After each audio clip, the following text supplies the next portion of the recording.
예, 오늘도 이데올로기의 어떤 데 대해서 계속 말씀을 드리겠습니다. 오늘은 주로 이데올로기의 그 성격에 대한 것을 얘기하도록 하겠습니다. 대부분의 그 이데올로기는 인간의 그 본성 중에 하나인 공동체 생활을 위한 사회성의 그 바탕을 두고 있습니다. 물론 개인이 고유하게 가진 그 이데올로기는 이 사회성과는 무관하기 할 수도 있고 또 배치되는 경우도 있겠습니다. 그 유발 하랄이라는 분이 인간이 문명을 일으킨 가장 근원적인 그 수단으로 인간의 협동을 들고 있습니다. 고대 이집트의 피라미드라든지 만리장성, 중국의 만리장성, 현대 그 인터넷 기업 구글, 이런 현대의 거대 기업들은 바로 이러한 상호 간의 규약에 의해 탄생한 것이라고 합니다. 인간이 아니면 이런 거대한 기업을 만들 수가 없다는 의미죠. 이게 바로 공동체의 이데올로기가 이를 만들었다는 것입니다. 이것이 없었다고 한다면 이러한 거대한 사업은 불가능하다라고 보고 있습니다. 개미나 꿀벌 같은 군집을 이루는 그 동물들도 있지만 이들은 그들의 그 가진 기본적인 본능 수준 이상으로는 발전하지를 못한다는 것이죠.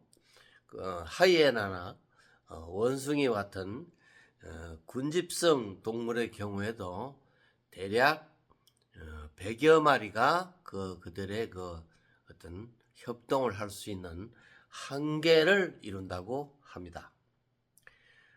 우리 인간은 수만의 협동을 가능하게 하죠. 이것이야말로 인간이 가진 특징이며 이것이 바로 문자, 언어, 숫자 등과 같은 것을 이용하기 때문인데 이것이 바로 일종의 하나의 이데올로기라고 저는 생각을 합니다. 이러한 이데올로기는 사회적 효율성을 위해서는 아주 유용한 수단이기는 하지만은 개인의 그 입장에서 볼 때는 바로 행복 상태의 하나라고 할 수 있는 자유를 제한한다는 그런 그 성격을 가지고 있는 것을 우리는 알 수가 있습니다. 자유가 제한된다는 것은 꼭 개인의 행복이 좀 적어질 수 있는 그런 문제가 있죠. 그러면은 왜 이 이데올로기는 사람을 구속하게 되는가? 이것은 이데올로기가 가지는 독특한 그 특성이 있기 때문이죠. 먼저 이러한 이데올로기는 개인의 하고자 하는 의지와 무관하게 우리의 의식을 지배를 하게 된다는 것입니다.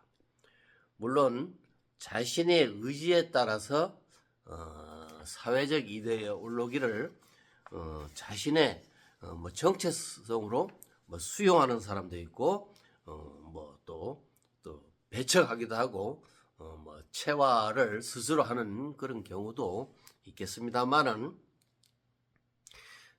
대부분의 그 사회적 규칙들은 개인에게 수용 여부에 대한 판단 기회를 주지 않는다는 그 특징이 있습니다.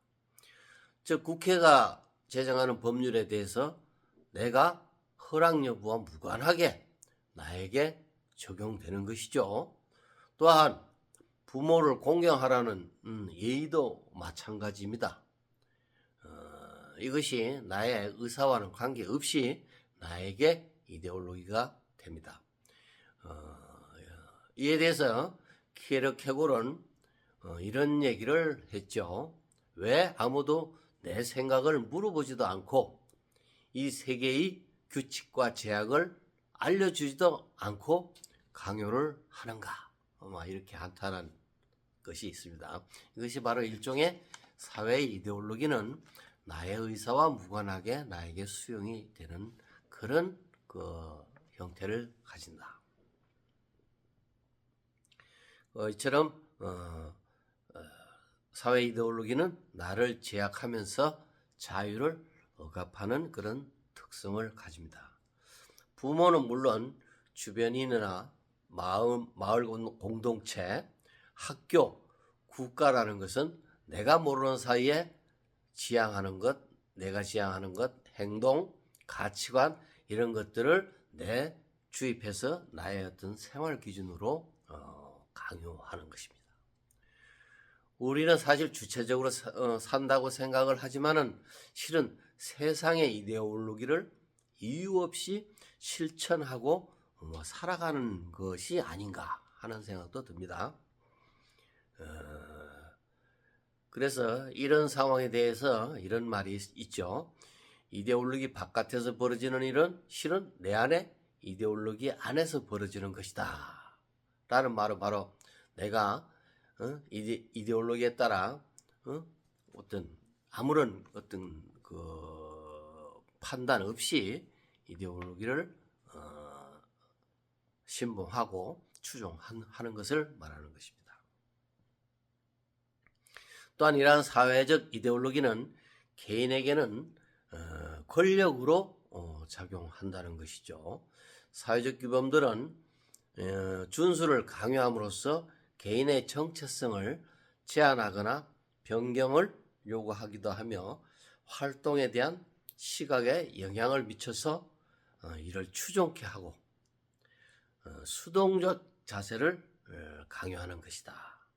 또 이것은 바로 어떤 한 사람들에게는 권력화가 되는 것이죠.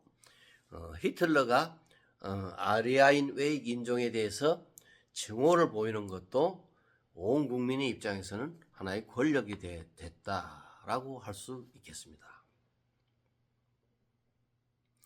이처럼 이데올로기는 실천 과정에서 지도자에게 권력을 부여하게 되고 구성원은 종속화하게 되는 것이다.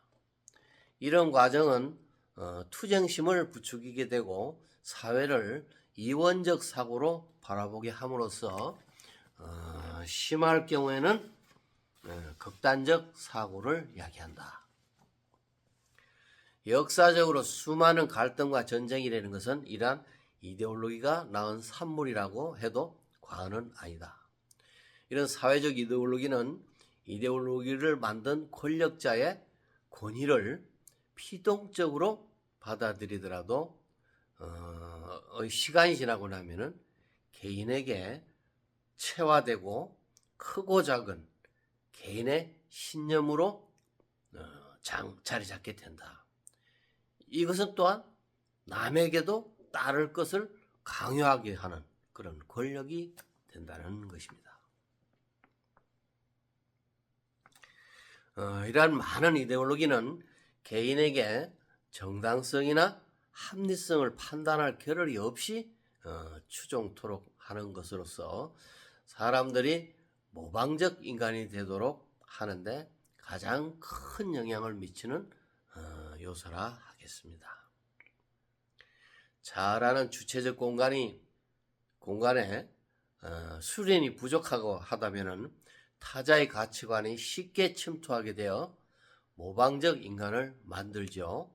이것은 나를 우리로 살게 하고 타자의 욕망을 욕망하게 만드는 원인인 것이죠. 이것이 바로 이데올로기가 큰 역할을 한다.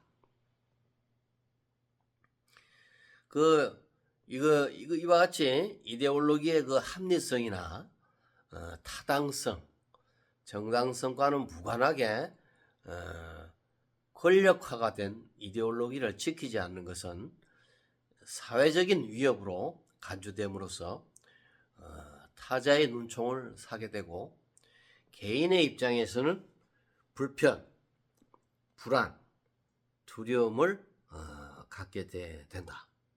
따라서 어쩔 수 없이 따라야 되는 결과를 초래함으로써 주체적 자유를 제한하게 되는 것입니다.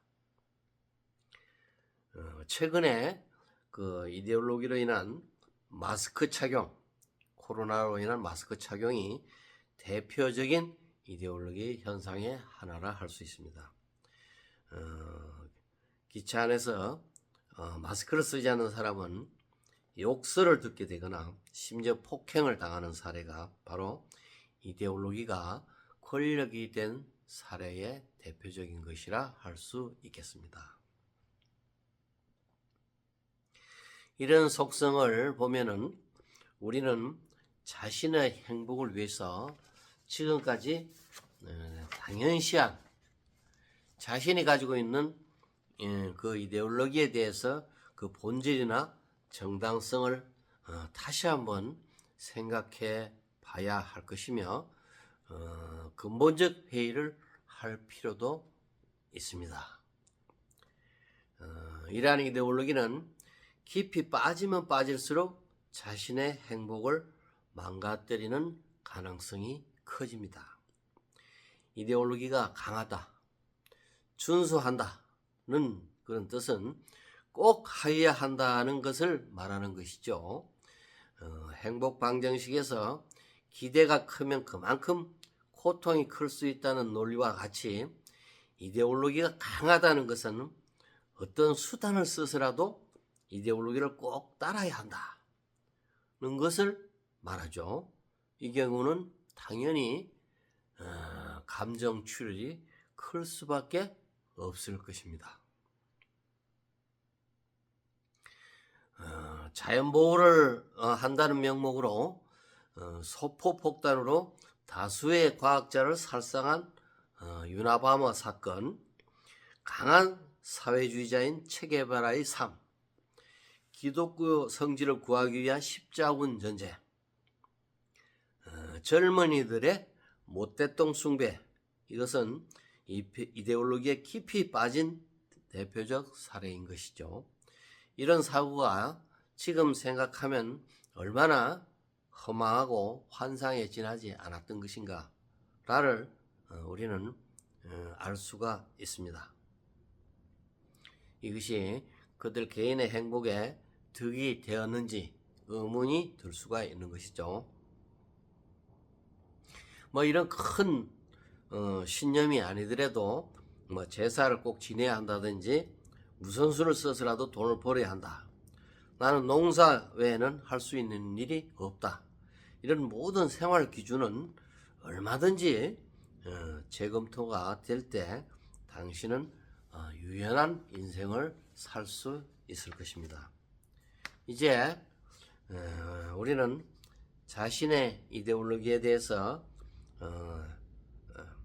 행복 경영이란 관점에서 과연 무엇을 취하고 멀리 할 것인가, 불합리한 내 신념은 무엇인가 하는 것을 한번 생각해보고 그 통제 관리가 행복의 한 축임을 명심해야 합니다. 감사합니다.